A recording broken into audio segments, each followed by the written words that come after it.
آپ سے بات کروں گا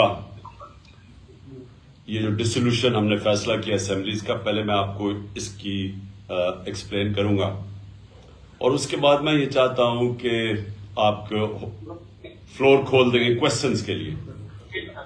لیکن جو میں چاہتا ہوں کہ آپ سے اس کے بعد بھی میں نے آواز آ رہی ہے میری؟ اچھا تو میں پہلے میں یہ چاہتا ہوں کہ آپ کو بتا دوں کہ یہ میں نے فیصلہ کیوں کیا اسمبلیز ڈیزالو کرنے کا.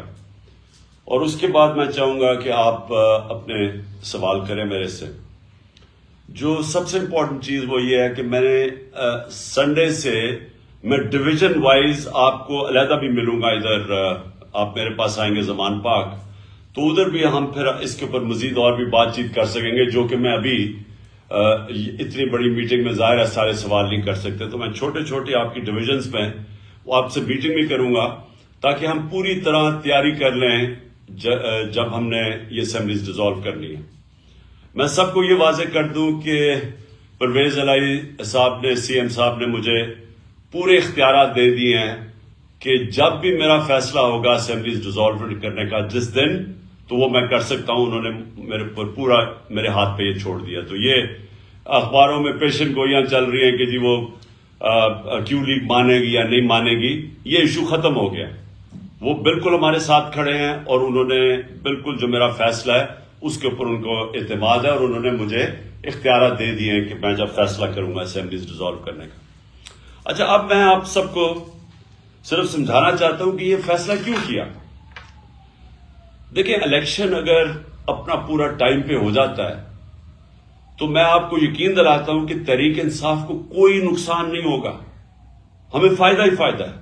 اگر یہ اگست میں سپٹمبر میں الیکشن چلا جاتا ہے تو ہماری پارٹی کی تو مقبولیت بڑھتی جا رہی ہے. جس طرح کی یہ گورننس ہو رہی ہے، جس طرح معاشی حالات تباہ ہو رہے ہیں، اور میں ابھی اس کے اوپر آنے لگا ہوں، جس طرح یہ پبلک کے سامنے ایکسپوز ہو گئے ہیں تو ان کا تو اب کوئی چانس ہی نہیں ہے. ان کے پاس تو کوئی طریقہ ہی نہیں ہے کہ اپنے آپ کو اٹھانے کا. تو وہ تو اور پبلک کے اندر بھی ریفلیکٹ ہو گیا کہ ایک عوام کدھر کھڑی ہوئی ہے. تو ہمیں تو کوئی نقصان نہیں ہے. یہ جتنی دیر چلتے جاتے ہیں ساری دنیا کو پتہ چل گیا کہ وہ پنجاب سپیڈ کیا چیز تھی. وہ سارا جو یہ لوگوں کو میڈیا کے ذریعے اشتہاروں کے ذریعے یہ امپریشن دیا ہوا تھا کہ یہ کوئی بڑے سمجھدار لوگ ہیں، وہ تو عوام کے سامنے ایکسپوز ہو گئے ہیں. لیکن مسئلہ اس وقت پاکستان کا ہے. سب سے پہلے مسئلہ ہے کہ پاکستان جدھر یہ پاکستان کو لے کے جا رہے ہیں، ہر پاکستانی کو فکر ہونی چاہیے جس پاکستانی کا جینا مرنا پاکستان میں ہے، جس نے ملک سے باہر نہیں بھاگ جانا، جس نے بڑے بڑے لندن میں اپارٹمنٹس نہیں لیے ہوئے اور بڑے بڑے گھر نہیں لیے ہوئے یہاں سے منی لانڈرنگ کر کے، جن کے باہر بینک اکاؤنٹس نہیں ہیں، جنہوں نے یہاں سے باہر ریل اسٹیٹ میں پیسہ انویسٹ کیا ہوا ہے باہر کے ملکوں میں. ان کے علاوہ جو پاکستانیوں نے یہاں رہنا اور مرنا ہے، ان کے لیے تو یہ وہ حالات کریٹ کر رہے ہیں کہ یہ جب جائیں گے تو خدا نہ خواستہ یہاں تو حالات وہ ہو جائیں گی جو بھی گورنمنٹ آئے گی وہ سنبھال نہیں سکے گی. میں آپ کو صرف اکانومی کے اوپر موٹی موٹی بات کرتا ہوں. پہلی چیز یہ ہے کہ ہمارا مسئلہ یہ ہے کہ انہوں نے جو 4 گنا زیادہ پاکستان کے قرضے بڑھائے تھے 2008 اور 2018 کے بیچ میں، یہ جو چھوڑ کے گئے تھے 4 گنا زیادہ 10 سال میں قرضے بڑھے تھے. یہ سمجھ جائیں کہ 60 سالوں کے اندر پاکستان کا 6,000 ارب روپے ٹوٹل قرضہ تھا اور 2008 میں، اور 2018 کے اندر وہ پہنچ گیا تھا 30,000 ارب روپیہ، 30 ٹریلین روپیہ. تو 4 گنا ہمارا قرضہ بڑھا، اور جب قرضہ بڑھا تو اس کے اوپر اب ہمیں سود دینا پڑتا ہے. تو پاکستان کا اب حالات یہ ہیں کہ اگر ہماری معیشت بڑھتی نہیں ہے تیزی سے، جس کو اکنامک گروتھ کہتے ہیں، اگر اس ملک کی اکانومی بڑھتی نہیں ہے اور اگر وہ اکانومی سکڑنے شروع ہوتی ہے تو وہ قرضے تو بڑھتے جا رہے ہیں. تو ہم نے قرضہ واپس کیسے کرنا ہے؟ یہ ایسی ہے کہ گھر کے اوپر اگر قرضہ چڑھا ہو، اب وہ گھر کیسے وہ قرضہ واپس کرے گا؟ آمدنی بڑھائے گا. آمدنی بڑھائے گا تو وہ قرضے واپس کرے گا. اگر گھر کی آمدنی گرنی شروع ہو جائے تو قرضے تو وہی کہ وہاں سود لگتا جائے گا، قرضے بڑھتے جائیں گے. پاکستان کا مسئلہ یہ ہے کہ ہمارے اوپر جو قرضے چڑھے ہوئے ہیں، ہم نے قرضے کی قسطیں ادا کرنی ہے، اور اگر ہماری آمدنی نہیں بڑھتی تو وہ قسط میں ہماری کیپیسٹی آمدنی قسط واپس کرنے کے لیے وہ کم ہوتی جائیں گی. تو نمبر 1 مسئلہ اب اس وقت ملک کا کیا آ رہا ہے کہ جو ہم نے اپنے دور میں ریکارڈ ایکسپورٹس بڑھائی تھی، ریکارڈ ریمیٹنسز تھی، آئی ٹی کو ہم تیزی سے اوپر لے کے جا رہے تھے، جو کہ مستقبل ہے. ٹیکنالوجی تو مستقبل ہے نا دنیا کا، سب سے زیادہ پیسہ تو اب ٹیکنالوجی میں آتا ہے، آئی ٹی کے اندر. تو وہ بھی پہلی دفعہ پاکستان میں 75% ہماری وہاں ایکسپورٹس بڑھ گئی تھی. 32 ارب ہماری ریکارڈ ایکسپورٹس تھی، 31 ارب ریکارڈ ہماری ریمیٹنسز تھی، اور ٹیکس کلیکشن ہماری ریکارڈ تھی 6.1 ٹریلین، یعنی 6100 ارب روپیہ. تو ہر طرح ہم آمدنی بڑھاتے جا رہے تھے، اور اس سے ہم نے اپنی قسطیں دینے کا ہماری کیپیسٹی بڑھتی جا رہی تھی. اور انشاءاللہ اگر ہمیں آگے بھی موقع ملے تو ہم نے کیسے مقابلہ کرنا ہے؟ اپنی آمدنی بڑھا کے. جو 6% گروتھ ریٹ تھی ہماری چوتھے سال، اور 5.7% گروتھ ریٹ تھی تیسرے سال کورونا کے باوجود، یہ 17 سال میں سب سے زیادہ گروتھ ریٹ تھی پاکستان کی. تو جب گروتھ ریٹ بڑھتی ہے تو آپ کے پاس پیسہ ہوتا ہے قرضے واپس کرنے میں. اور جو ہماری یہ بھی یاد رکھ لیں کہ 17 سال میں سب سے زیادہ زراعت کے اندر ہماری گروتھ ہوئی تھی 4.5%. یہ 17 سال کے بعد تھی. تو آمدنی تو ہماری بڑھتی جا رہی تھی. انہوں نے کیا کیا آتے ساتھ؟ انہوں نے آتے ساتھ ہی پہلے تو جیسے انہوں نے آتے ساتھ فیصلے کیے، مارکیٹس کے اندر پینک پھیل گئی.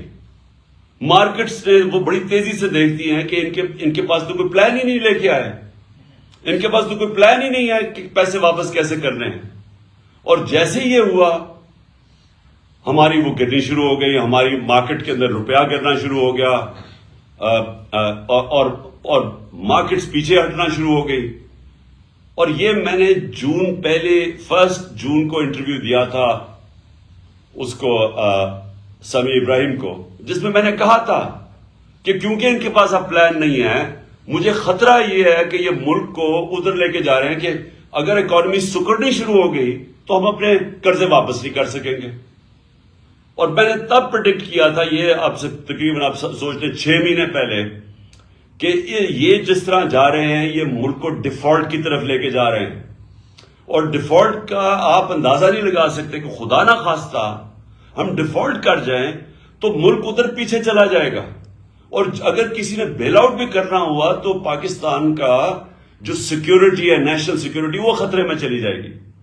تو بڑا انہوں نے شور مچایا کہ جی دیکھیں عمران خان کو غدار مجھے کہہ دیا، اور اسمبلیوں میں بڑا شور مچایا. تو آج ساری دنیا کہہ رہی ہے کہ ہم ڈیفالٹ کی طرف جا رہے ہیں. انہوں نے 7 مہینے کے اندر ملک سے جو کیا ہے وہ دشمن بھی نہ کرے. سب سے پہلے تو جو کیپیسٹی تھی پیسے واپس قرضے واپس کرنے کی، وہ گرنی شروع ہو گئی، ایکسپورٹس گرنی شروع ہو گئی، ریمیٹنسز تھی وہ گرنی شروع ہو گئی. انہوں نے جب ڈالر کو روکا، اس کی جو اصل ویلیو ہے، تو جو ڈفرنس تھا ڈالر میں اور مارکیٹ ریٹ میں، جو آفیشل ریٹ اور مارکیٹ ریٹ میں جتنا وہ بڑا، ریمیٹنسز گرنی شروع ہو گئی. اوورسیز پاکستانیز کا اعتماد اٹھ گیا. اور اس کے بعد آج یہ حالات ہے کہ انٹرنیشنل مارکیٹس کا اعتماد اٹھ گیا. جو سی ڈی ایس ایک ہوتا ہے کہ پاکستان کی کیپیسٹی قرضے واپس کرنے کی، یہ جو سی ڈی ایس، یہ ہمارے دور میں 5% تھا کہ خطرہ ہے کہ پاکستان قرضے واپس نہیں کر سکتا، وہ 5% تھا. آج 100% سے اوپر چلا گیا. کہ مطلب یہ کہ باہر کی دنیا اب سمجھتی ہے کہ پاکستان قرضے واپس نہیں کر سکتا، ڈیفالٹ کی طرف جا رہا ہے. اور دوسری طرف 88% پاکستان کی بزنسز یا انویسٹرز نے کہا ہے کہ ان کو اس حکومت پہ اعتماد نہیں ہے. تو نہ اندر اعتماد ہے نہ باہر کے ملکوں کو اعتماد ہے. اور ان کے پاس اب روڈ میپ کیا ہے کہ اب ان کے پاس کیا طریقہ ہے کہ ملک کو ادھر سے نکالیں گے؟ کوئی روڈ میپ نہیں ہے ان کے پاس. آج جو اسحاق ڈار نے آ کے شروع میں کہا میں موڈیز کو بھی ٹھیک کر دوں گا تو IMF کو بھی ٹھیک کر دوں گا, آج وہ چپ کر کے بیٹھ گیا ہے. کیونکہ کوئی باہر سے لوگ ان پاکستان میں نہ انویسٹ کریں گے, نہ باہر کے کمرشل بینکس پاکستان کو قرضے دیں گے, کیونکہ پاکستان کا جو رسک ہے اب ڈیفالٹ کی وہ 100% سے بڑھ گئی ہے. اور دوسری طرف جب اندر بھی لوگ انویسٹنگ کریں گے تو ٹیکس کلیکشن اب گرنی شروع ہو گئی ہے, ان کی آمدنی کم شروع ہو گئی ہے. اور انڈسٹری, یہ یاد رکھیں کہ جو سب سے بڑا ہمارا کارنامہ تھا, ہمارا جو پاکستان کے اندر انڈسٹریل گروتھ تھی وہ 10.7% پہ تھی.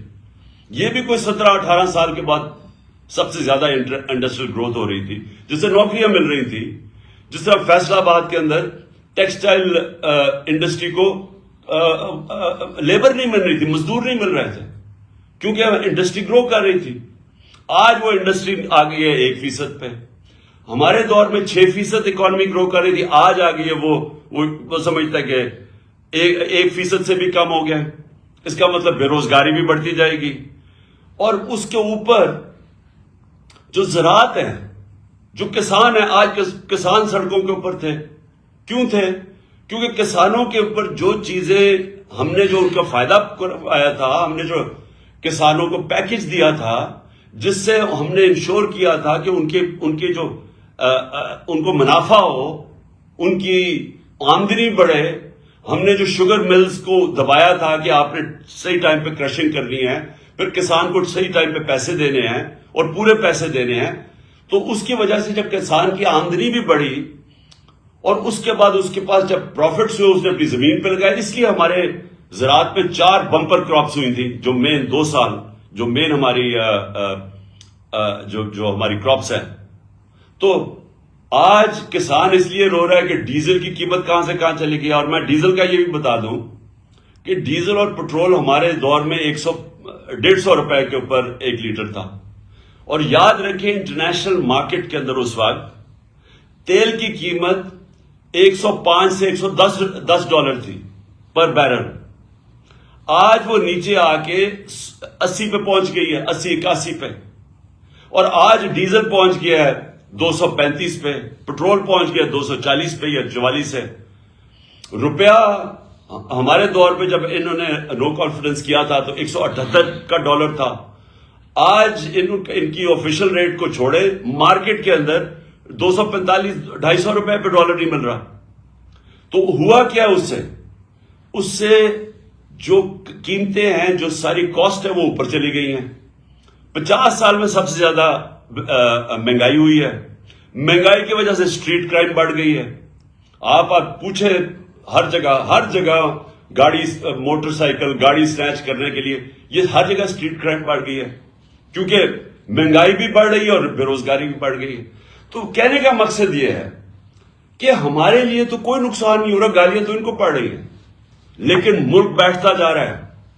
اور ہم اگر ابھی اپنے ملک کے لیے الیکشنز کی طرف نہیں جاتے تو پولیٹیکل سٹیبلٹی نہیں آنے لگی. جب تک پولیٹیکل سٹیبلٹی نہیں آئے گی اکانومی سٹیبلائز نہیں کرے گی. اور ان کے پاس کوئی طریقہ نہیں ہے اب اکانومی کو سٹیبلائز کرنے کا, یا انویسٹمنٹ لانے کا, یا کوئی مدد کرے باہر سے. لہذا یہ جو ہم اسمبلیز کا ہم نے فیصلہ کیا ڈیزالو کرنے کا, اس کا سب سے پیچھے مقصد پاکستان ہے کہ ہمارے ملک کی اس وقت ضرورت ہے کہ ہم جلدی سے الیکشن میں جائیں, اس لیے کہ ایک سٹیبل گورنمنٹ جب آئے گی, جب مارکیٹس کو باہر بھی اندر بھی اعتماد ہوگا کہ اب حکومت آ گئی ہے 5 سال کے لیے, تو اس کے بعد وہ سٹیبلائز ہو جائے گا اور پھر اگلے لوگ پلاننگ کریں گے. جو سرمایہ کار ہے, جو انویسٹر ہے, وہ یہ ہمیشہ سوچتا ہے کہ میں اگر اپنا پیسہ لگاؤں گا تو ملک میں 1 سال 2 سال 3 سال کے بعد کیا ہوگا, کیونکہ ایک دم تو اس کو نفع نہیں ملنا شروع ہوتا. تو جب اس کو اعتماد ہی نہیں ہوگا کہ یہ گورنمنٹ کتنی دیر چلے گی, آگے کیا ہوگا, تو وہ پھر پیسے روک کے بیٹھ جاتا ہے, جو آج پاکستان میں ہوا ہے. تو اس لیے الیکشنز کروانے تاکہ پولیٹیکل سٹیبلٹی سے ہماری اکانومی سٹیبلائز ہو. دوسرا مسئلہ کیا ہے؟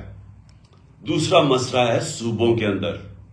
ہماری جو صوبائی حکومتیں ہیں، ابھی کے پی کے والوں سے بھی میری بات ہوئی ہے، وہاں محمود خان سے، یہاں پنجاب کی یہ بیٹھے ہوئے ہیں آپ کے سامنے محسن نگاری، یہ آپ کو بتائیں گے حالات کیا ہے. پنجاب میں غالباً 176 ارب روپے کی شارٹ فال ہے جو انہوں نے سینٹر نے دینی تھی، نہیں دی.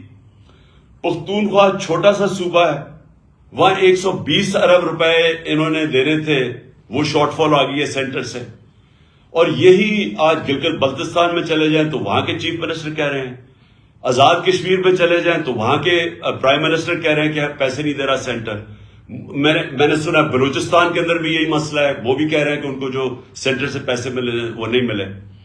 پختونخوا چھوٹا صوبہ ہے، وہاں بھی یہ مسئلہ آ گیا، وہ اپنے لوگوں کی سیلریز نہیں دے سکتے، پروجیکٹس رک گئے ہیں وہاں. تو ایک طرف تو ملکی معیشت نیچے جا رہی ہے، دوسری طرف صوبوں کے اندر کرائسس آ گیا کہ جو ہماری گورنمنٹس ہیں، اگر ہمارے پروجیکٹس ہی نہیں پورے ہوں گے، جو ہم پرفارمنس کیسے دکھائیں گے؟ وہ دوسرا ایک خوف آ گیا صوبوں کے اندر.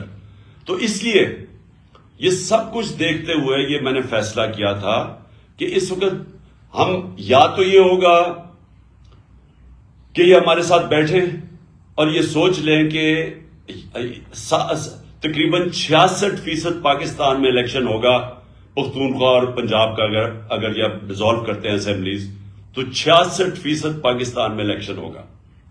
تو کیا یہ ملک اور باقی ویسے رک جائے گا کام؟ کیونکہ ساری جو پارٹیز ہیں جو یہ ابھی بیٹھی ہوئی ہیں 12-13 پارٹیز پی ڈی ایم کی، ان ساروں نے بھی الیکشن میں نکل جانا ہے. تو گورنمنٹ تو فریز ہو گئی، فیڈرل گورنمنٹ. لہٰذا یا تو ہمارے ساتھ بیٹھیں اور بات کریں کہ جنرل الیکشن کی ہمیں ڈیٹ دیں، کب آپ لانا چاہتے ہیں، نہیں تو پھر ہم اپنی اسمبلیز ڈیزالو کریں گے، ہم آپ کو موقع دیں گے. ہم یہ آپ کو موقع دے سکتے ہیں کہ ہمارے ساتھ بیٹھیں اور ہمیں بتائیں کہ کیا یہ آپ چاہتے ہیں کہ صرف 66% پاکستان میں الیکشن ہو اور آپ سینٹر پہ بیٹھے رہیں. تو ایک تو یہ آپ کے ان کے لیے ہے بیٹھنے کے لیے نیگوشیٹ، کیونکہ ابھی تک ہم نے بڑی کوشش کی، یہ پاس ہی نام ہی نہیں لیتے الیکشن کے. صرف ایک وجہ ہے کہ ان کو ڈر لگا ہوا ہے کہ جیسی الیکشن ہوگا انہوں نے پٹ جانا ہے. تو یہ ڈرے ہوئے ہیں الیکشن سے اور اس کے لیے ان کو کوئی فکر نہیں ہے ملک کی. ابھی تک جو ان کا روڈ میپ نظر آیا، میں یہ بھی آپ کے سامنے رکھ دوں، ان کا روڈ میپ کیا ہے؟ معیشت کے اندر تو تباہی کی طرف جا رہا ہے، تو ان کا تو کوئی ابھی تک نظر ہی نہیں آیا ہے کہ یہ کیسے نکالیں گے ہمیں وہاں سے. لیکن جو نظر آ رہا ہے وہ یہ ہے کہ ہمارے اوپر کیسز کریں، کسی طرح عمران خان کو ڈسکوالیفائی کریں. وہ آصف زرداری نے تو غالباً کہہ ہی دیا ہے، مجھے بھی بتایا گیا کہ اس نے تو کہا ہے کہ عمران خان کو ڈسکوالیفائی کریں یا جیل میں ڈالیں. تو یہ ان کا بس ایک پلان ہے کہ کسی طرح وہ ڈسکوالیفائی کریں، جیل میں ڈالیں، پی ٹی آئی کے لوگوں کے اوپر کیسز کریں، ہراساں کریں. اس کے علاوہ تو مجھے ابھی تک کوئی روڈ میپ نظر ہی. اور دوسرا اپنے کیسز ختم کریں، اپنے کیسز کے اوپر. یہ جو 1100 ارب روپے کا ڈاکہ مارا گیا اس ملک کے اوپر، انہوں نے قانون چینج کر کے نیب کے اسمبلی میں بیٹھ کے انہوں نے ساروں نے اپنے کیسز ختم کروا رہے ہیں. تو ان کا تو یہ روڈ میپ ہے کہ اپنی چوری کی کیسز ختم کی جائیں اور کسی طرح ہمیں ڈسکوالیفائی کر کے راستے سے ہٹایا جائے، کیونکہ الیکشن ہی آپ لڑ نہیں سکتے. تو اس کے علاوہ تو ان کا کوئی روڈ میپ ہے ہی نہیں. اور اس لیے ہم نے یہ فیصلہ کیا ہے کہ بجائے اب ہم، کیونکہ انہوں نے تو بیٹھنا نہیں ہے الیکشن کے لیے، ملک ان سے سنبھالا نہیں جا رہا، لہٰذا یہ ہم نے فیصلہ کیا. میں پھر سے آپ کو کہہ دوں کہ کوئی ہمارے ساتھ کاف لیگ مکمل طور پہ کھڑی ہے، ان کی ٹوٹل بیکنگ ہے. انہوں نے مجھے چودھری پرویز الہی نے مجھے بالکل آ کے پوری اعتماد دیا ہے کہ جب بھی میں چاہوں گا انہوں نے اسمبلیز ڈیزالو کر دینی ہے، اسمبلی ڈیزالو کرنی ہے. تو ہمارے پاس وہ پوری آپشن ہے. میں صرف آپ کو میں صرف باری باری ڈویژن وائز آپ سے بھی میں سب سے بات کروں گا تاکہ آپ سب کو کلیئرٹی ہو جائے اس پہ، تاکہ آپ سب آن بورڈ ہو جائیں. میں نے صرف آپ کو یہ اوپننگ اس لیے کی تھی آپ کو بتانے کے لیے کہ میرا کیا مائنڈ سیٹ ہے اس فیصلے کرنے کے لیے.